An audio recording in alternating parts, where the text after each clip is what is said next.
The world leaders are assembling in New Delhi to solve the burning issue of inflation that has affected everyone around the globe.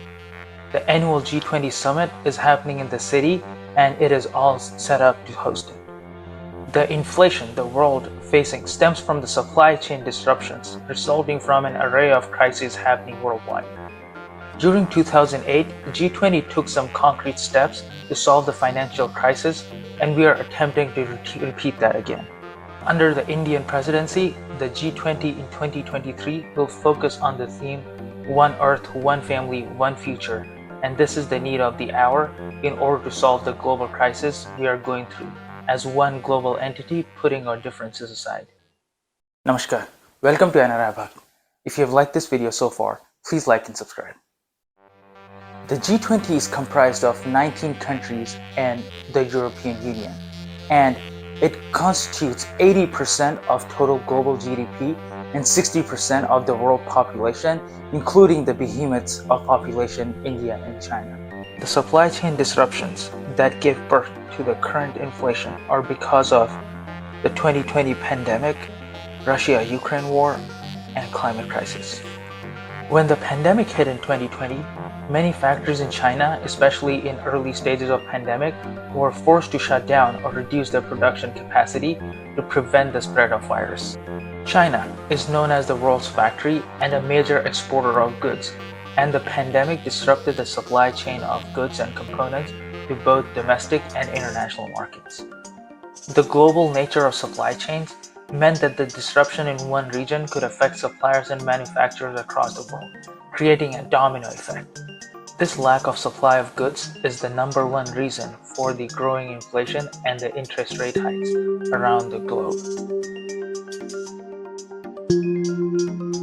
Ukraine plays a critical role in transit of Russian natural gas to Europe through its pipelines. Concerns about energy supply disruptions have led to increased attention on energy security.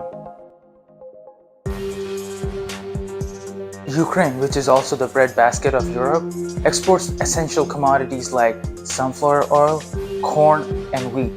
And the war led to shortage of these exports, which led to the prices skyrocketing. The war and its associated sanctions on Russia has influenced global commodity markets. Prices of certain commodities such as metals and minerals have experienced fluctuations due to supply chain disruptions and concerns about sanctions. The climate change is resulting in more extreme weather conditions like hurricane, droughts, floods, and wildfires. These events can disrupt agricultural production, damage infrastructure, which in turn can damage the supply chain. Extreme weather events can damage shipping ports, disrupt transportation networks, and impact the production and distribution of goods. Climate change can lead to resource scarcity, including water shortages and disruptions in availability of raw materials. The pandemic underscored the risk of over-reliance on one country for manufacturing supplies, and now they have been diversifying their sources. India is ready to step up and become the manufacturing alternative to China with its massive young population and growing tech prowess. Some companies are trying to relocate to India to diversify their manufacturing locations to make them less vulnerable.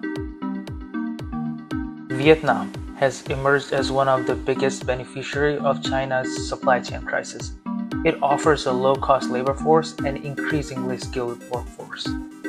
Taiwan has a strong technology and semiconductor industry, and the global demand for electronics and semiconductors has increased during the pandemic. India is pushing for the initiative One Sun, One World, One Grid, which connects the entire globe with one electricity grid to fulfill their needs sustainably and more efficiently. A global electricity grid will enhance energy security by reducing dependence on single-source or region. It would create redundancy in energy supplies, making it more resilient to disruptions. Developing the infrastructure for global electricity grid would require significant technological advancement in power transmission and grid management. This could also lead to innovations in creating economic opportunities. In this increasingly interconnected world, the participation of every continent and country is important. And this is why India is pushing for one more thing in the G20, and it is the inclusion of African Union in the G20. And henceforth, the G20 could become G21. The Global South is the southern region of the world, which has all the developing and underdeveloped countries, as opposed to the Global North, which has all the developed countries. BRICS is a group of developing countries with high GDP growth and strong economies. And everyone thought that this is what will give the Global South a voice. But Russia and China's anti-US stance has deterred it from getting a global popularity. However, India is acting as a counterbalance to China's dominance in BRICS and preventing it from becoming an anti-West mouthpiece. But for now, BRICS has not been the most effective in helping the Global South. This is the reason countries in Africa need more voice in G20. Keeping that in mind, India is pushing for inclusion of African Union membership in G20 to give the underdeveloped African nations a voice. India has taken G20 to the next level, trying to make it more inclusive. The G20 events have been happening all throughout the nation instead of just one city. For India and Indians, this is not just a summit, but a celebration of the whole world coming together. In order for G20 to succeed, each and every country will have to contribute to create a common consensus. We'll have to put our differences aside and work for the common good.